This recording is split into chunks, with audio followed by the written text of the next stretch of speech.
एक समय भगवान बुद्ध श्रावस्ती में मेगार माता विशाखा के पुब्बाराम में विहार कर रहे थे। धम्म सीखने और सुनने वाले काफ़ी लोग प्रतिदिन वहां आते थे। उनमें मोगलानन नामक ब्राह्मण लेखाकार भी आता था।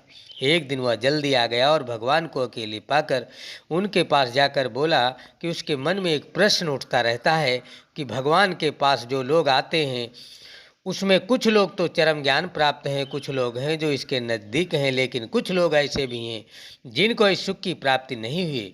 तो भगवान आप जैसा अद्भुत शिक्षक और पथ प्रदर्शक है, निर्वाण का अद्भुत मार्ग है, तो फिर क्या कारण है कि कुछ साधकों को निर्वाण सुख प्राप्त होता है और कुछ को नहीं होता। तो भगवान आप अपनी अपार करुणा से क्यों नहीं सबको निर्वाण सुख दे देते और भव संसार के बंधनों से मुक्त कर देते।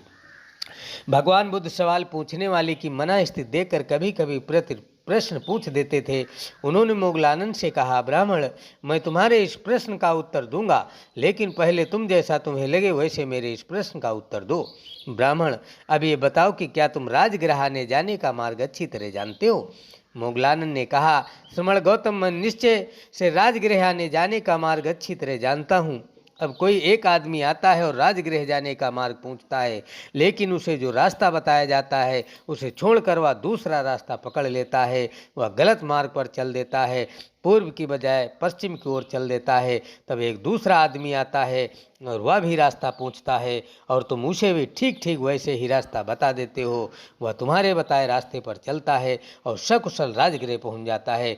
ब्राह्मण बोला, तो मैं क्या करूं, मेरा काम रास्ता बता देना है। भगवान बुद्ध बोले, तो ब्राह्मण, मैं भी क्या करूं, तथागत का काम भी केवल रास्ता बता देना है और उस पर चलना उसका काम है जिसे रास्ता बताया जाता है।